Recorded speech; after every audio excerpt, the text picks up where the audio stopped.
केंद्र सरकार ने जो कृषि कानून थे उसको वापस लेने का जो मोदी जी ने निर्णय लिया, प्रधानमंत्री जी ने, किस तरह से निर्णय को आप लोग देख रहे हैं और इससे क्या संदेश जाएगा आगे? देखिए, आज प्रकाश पर्व है और पूर्णिमा है। इस अवसर पर मोदी जी ने एक अच्छा निर्णय लिए हैं जो किसान लगातार मांग कर रहे थे, और जो तीनों कानून को वापस लेने के साथ ही आने वाले समय में और भी जो सुझाव आ सकते हैं उसको कैसे अच्छा बनाया जा सकता है उसके ऊपर विचार भी किया जाएगा।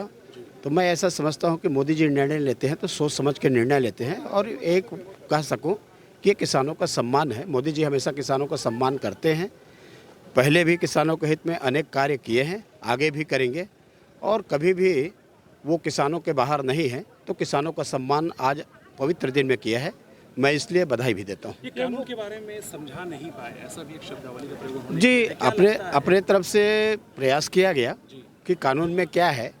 वास्तविक में आज यदि व्यवहारिक दृष्टि से देखेंगे तो जो कानून में लिखा है उसी प्रकार से लोग खेती कर रहे हैं। सामूहिक खेती आज प्रचलन में है, कॉन्ट्रैक्ट खेती प्रचलन में है, और वर्षों से हमारे यहाँ अधिया की परंपरा, रेगहा की परंपरा वर्षों से चली आ रही है, लेकिन वो लिखित नहीं है। इसी को लिखित रूप देने का जो किया गया था कि किसानों का शोषण ना हो, लेकिन कुछ लोगों को लगा कि ये ठीक नहीं है, लेकिन उनको प्रयास किया गया और शायद उनके समझ में नहीं आया, लेकिन व्यवहारिक में आज भी उसी काम को कर रहे हैं। तो इसलिए मोदी जी ने उन किसानों का सम्मान किया है, और कुछ उसमें नहीं है। मैं समझता हूँ कि आने वाले समय में और बहुत अच्छे सुझाव आएंगे। किसानों के हित में जो अच्छा होगा आगे भी निर्णय लेंगे और निर्णय लेते रहेंगे। कांग्रेस को बोल रही है कि बड़ी जीत है, इस तरह का एंगल लिया जा रहा है और कांग्रेस न्याय खिलाफ लोकतंत्र की जीत की मैं एक बात कह सकता हूँ कि छत्तीसगढ़ के भूपेश के सरकार नहीं है जिनका अड़ियल रवैया रहा हो। आज छत्तीसगढ़ में 25 रुपये समर्थन मूल्य के बजाय 1200-1300 रुपये में किसान धान बेच रहे हैं।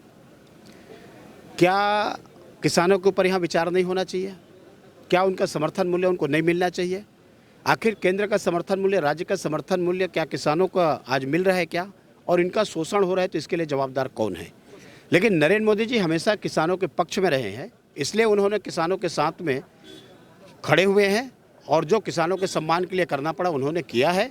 लेकिन छत्तीसगढ़ के किसानों को जो शोषण हो रहा है तो कांग्रेस को वाहवाही लूटने की जरूरत नहीं है, बल्कि हमेशा किसानों का शोषण किए हैं, और आज भी छत्तीसगढ़ के किसानों का शोषण हो रहा है। ये कल पीएल पुनिया ने बयान दिया है और कहा है कि मोहन भागवत जी का दौरा इसलिए हो रहा है क्योंकि बीजेपी की जमीन छत्तीसगढ़ में खिसक रही है। इसको कैसे देखते हैं? पूरे हिंदुस्तान में कांग्रेस जमीन पर है ही नहीं, उनके नीचे से धरती खिसक गई है। ये अच्छी तरह से पुनिया जी को मालूम है, और आने वाले समय में चुनाव में क्या स्थिति बनेगी ये भी पुनिया जी को मालूम है। तो उन्होंने एक प्रकार से प्रलाप ही कर रहे हैं कि वो छत्तीसगढ़ क्यों आ रहे हैं। लेकिन मैं ये कहता हूँ कि ऐसे जब संतों का जब आगमन होता है तो निश्चित रूप से हिंदुत्व की रक्षा होती है। ये कोई राजनीति करने के लिए नहीं आते, बल्कि कि हिंदुत्व का जो लोगों का है मनोबल बढ़ता है, और मैं समझता हूँ उनका आना छत्तीसगढ़ के लिए और हम सब लोगों के लिए एक शुभ संकेत है। इसको ये जो 3 कृषि कानून को